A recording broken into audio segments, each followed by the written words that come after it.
So today is VE Day, Victory in Europe Day, and much of what we know and our lives that we live today is thanks to the extraordinary efforts and sacrifice of those in the military around that period 80 years ago.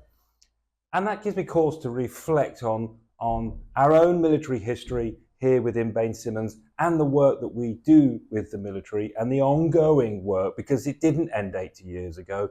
People in the military have been on operations really almost continuously since then in various parts of the world, really with that mission to try and keep moving humanity forwards. And there are some remarkable people there. So I'm here with Pete, one of our consultants. We both have military backgrounds. Pete, perhaps reflect on your own military career and how does that affect your thinking today, particularly when we talk about safety and the things we talk about with our clients? Certainly, Ian. I mean, the military, I think for many of us at Baines Simmons, it made me.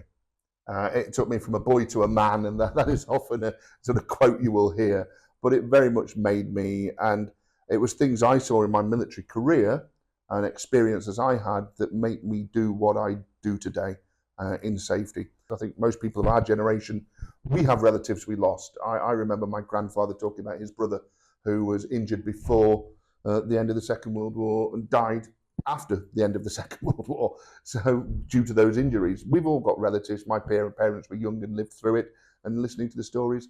And it still reflects and resonates, I think, on, say, our experience, what we went through in the military, and some of the things we saw in operations as well, and how that's helped shape us and drives what we do now. Brilliant. Yeah, no, I agree. I often reflect on some of the things we talk about today, and you and I had the privilege yesterday being at the Royal Naval Flight Safety Conference and hearing the military talking today about safety management, and it caused me to reflect that, you and I left sort of 15, 20 years ago, how different the military is today, how much more mature they are in their thinking of managing safety, and particularly the culture around safety, but in a way in which they can still go and deliver effectiveness. And we talked yesterday about the evacuation of Kabul, that enormous humanitarian effort that people did, and how well those on the ground, as well as those back home in command, really thought about managing the safety around doing that whilst getting as many people out as possible. It was really positive. And it's absolutely true. I mean, we talk about Operation Pitting, the evacuation of Kabul, and that wasn't without risk.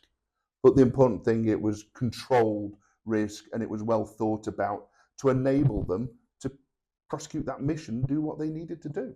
And I think that is really the key phrase, this idea of controlled risk, managing risk, and the culture that goes with that.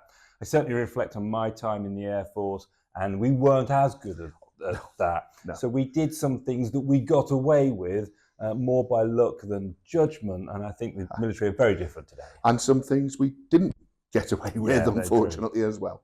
So.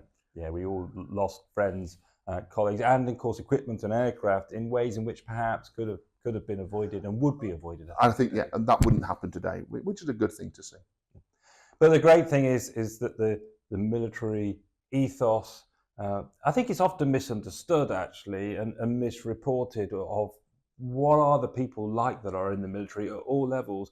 That they are very much involved in humanitarian effort. They really do see themselves as being the protectors of the freedoms that we all enjoy and are willing to sacrifice a great deal to protect that. And I think it's worthy today to remember that. I think that's a reflection on VE Day to remember people don't join the military to go to war. I think people join the military to protect our freedoms. And that came largely from that generation of VE Day and others, of course. Great. Thank you, Pete. Thanks.